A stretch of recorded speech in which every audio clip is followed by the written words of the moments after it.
All right. No. Hello, how you doing? Kino Mullings here, CEO and co-founder of the Mullings Group, here with Code Extreme. If you don't know what Code Extreme is, it's Rhode Island's first startup week, and we are doing the crazy thing of building an app in a week.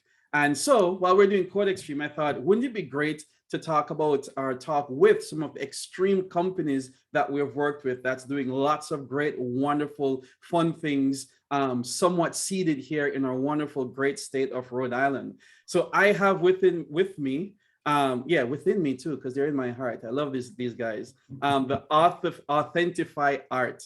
So if you don't know, now you know. Authentify Art. This is how I describe them, right? So you know Shazam, you can point to music and you know everything about that song. But with Authentify, this is scratching the surface. They're like art as a service. Point to the artwork, you know everything about your artwork.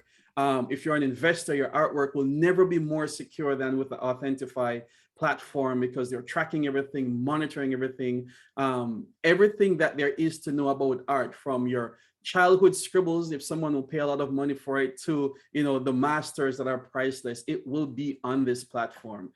And they have an amazing story. They did their own extreme thing last year with Code Launch. It's not as cool as this though, but they did Code Launch and they won Code Launch. They totally rocked the house over there. And so hey guys, welcome to Code Extreme. Welcome to Rhode Island Startup Week. So I'll just kind of ground the circle. Carrie Kilty, she's a Rhode Island native. If you can't find Carrie, just look for the red blazing fire here, and you'll certainly pick her out in a crowd. So Carrie, just tell us about a little bit about Authentify, and Curtis CEO will dive deeper, but you being the Rhode Island person here, tell us a bit about what's it like launching to be unicorn from Rhode Island with a California partner, and why did you even pick us? All right. So it's actually pretty awesome launching from Rhode Island.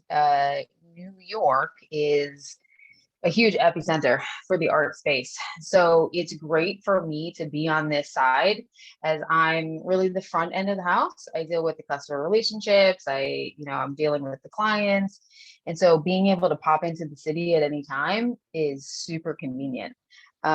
It's also nice working with my counterparts in California because I get to work on California time, if that suits me. Yep. So there's a lot of great flexibility in what we do. But again, being so close to the city is great. I mean, I never want to live in the city, but being able to take the train in and out is fabulous. And I find that while I'm on the train, it's great work time. I get no interruptions, total focus. So it's wonderful. I mean, working with Authentify Art is great. It's exciting. It's fun. I personally have a connection with working with these artists and these collectors and being able to create better access and understanding of art for everyone. It's close to my heart, and it makes me really excited about everything that we're doing. Why did we pick you? We picked you because I knew how hard you worked, right? And I knew that you and your team go all out. And I had extreme confidence that you'd be able to do that for us. And I knew yourself that you had a really, you had a tie to startups and to being an entrepreneur and to helping startups. And I thought it was going to be a really good fit. So I recommended you to Dan and Curtis, and you sold yourself, really. Awesome. I don't know if you remember that first meeting. Dan grilled me. He totally played the good cop, bad cop. He was like, I showed him something like, this doesn't work. This looks horrible. He just like, I went to my wife. I'm like, oh, they don't like me. He's so mean. Dan is a jerk in all interviews. Yeah. But no, Dan is my BFF. We talk more than anybody on the team. So cool. Thank you, Carrie.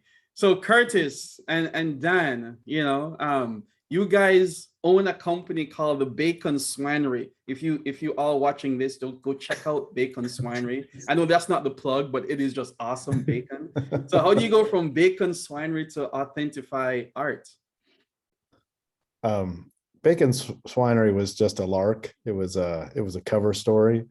It was a source of joy as we switched from one company and a bad investor to this new company, which was Inspired.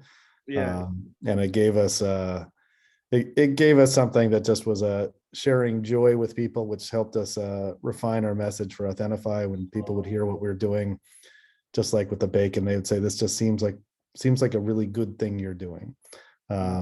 So for anytime we lost our way, we knew we were doing something great and something wonderful. We just had to remember the smell of delicious bacon.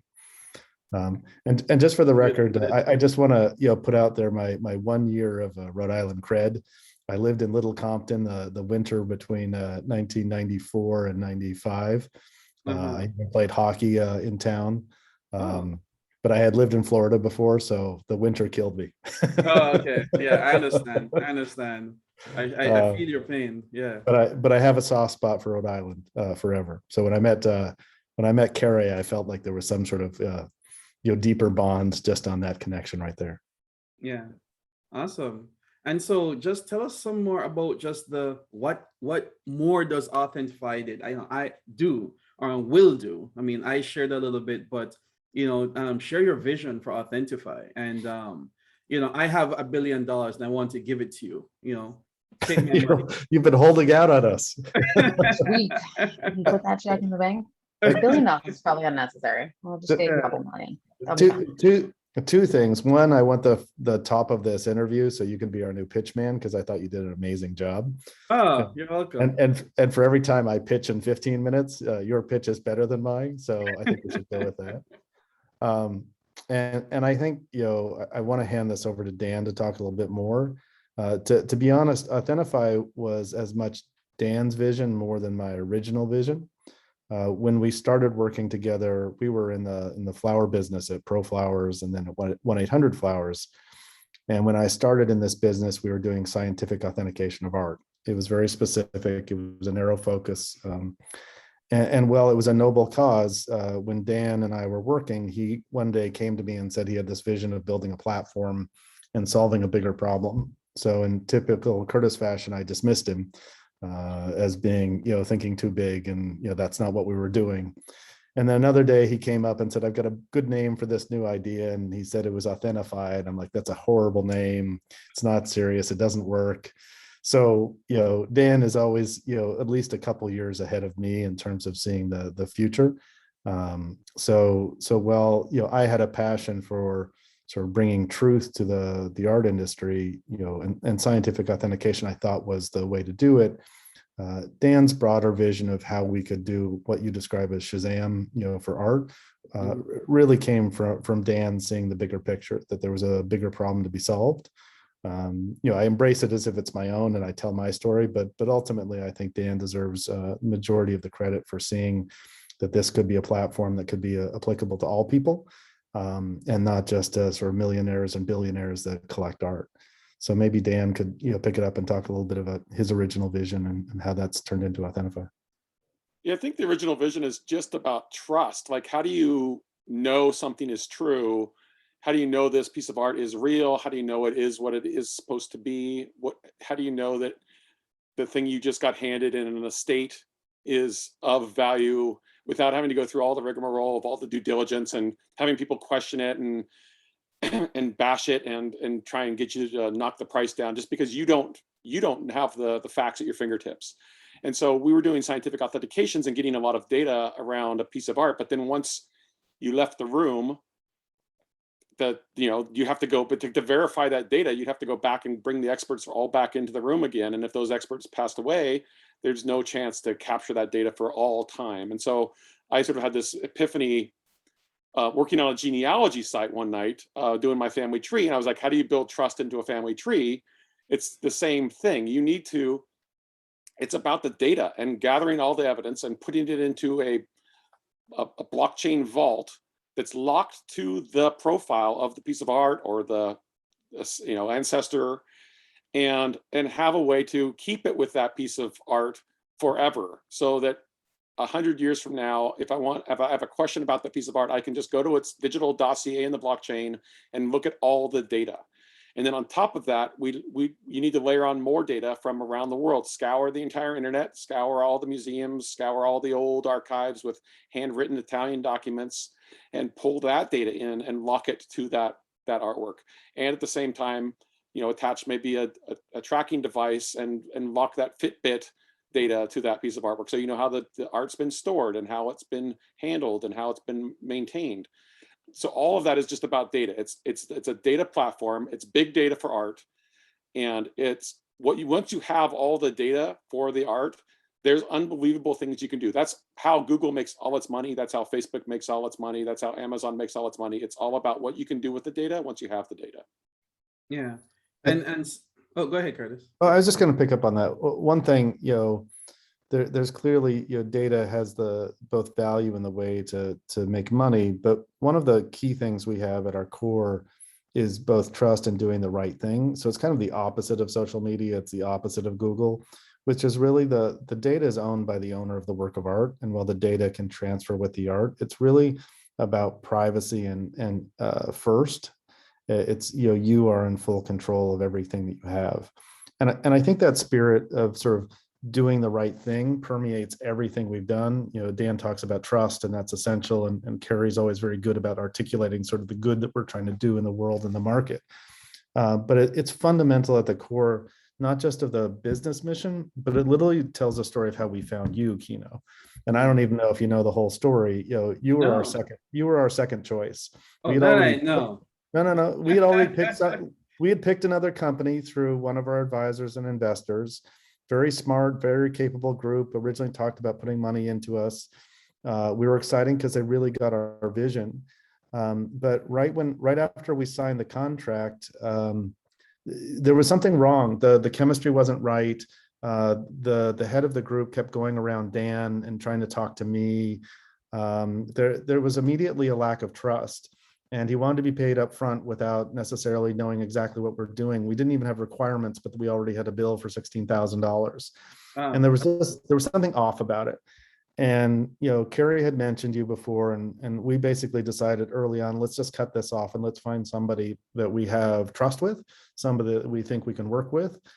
And to be perfectly frank, it was more based on a cultural fit that we chose you. And I haven't regretted it at all. And I don't think any of us have. You could find the best coders in the world, but the best coders that don't have a cultural fit are toxic. And that's what we were seeing. And I think everything about you was the opposite of that. You didn't have to be as good because you were so great as an individual. You worked so hard. You were so committed to us as a company. It was a no-brainer. So literally, for every day that goes on and every time we dream and plan on being $1 billion company, there's always a spot of where does Kino and the Mullings Group fit into that? Because there will always be a spot. Yeah. Well, thank you so much. Thank you. Really, blessings to you all. I really appreciate that. I love that sentence that you said, the best coder that doesn't have a cultural fit can be toxic, and that's a very affirming phrase because I say to you all in the beginning, and we say to all our clients, we care about you than we do your project, because your project can be successful and you're not happy. But if you're happy, then chances are your project is successful. And so that really affirms that thinking. So yes, thank you. Really, really appreciate it. What I appreciate working with Authentify is that you've allowed us to push our boundaries. So whenever we have a catastrophic failure or potentially catastrophic failure, that's where our company now grows to another level because we've conquered that. Exactly. That's what failures are, right? For growing. That's what failures are. Exactly. You have yet to achieve catastrophic failure status. That's true. That's true. We could tell you stories of catastrophic failures from past companies. Yeah.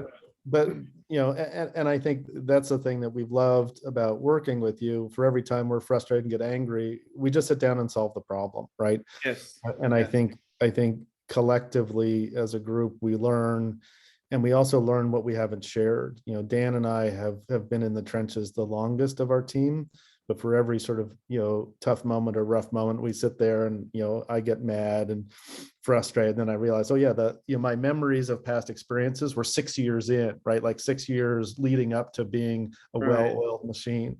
Right. And we've only been working for not even a year and a half, I think, at this point. Yeah. Getting close.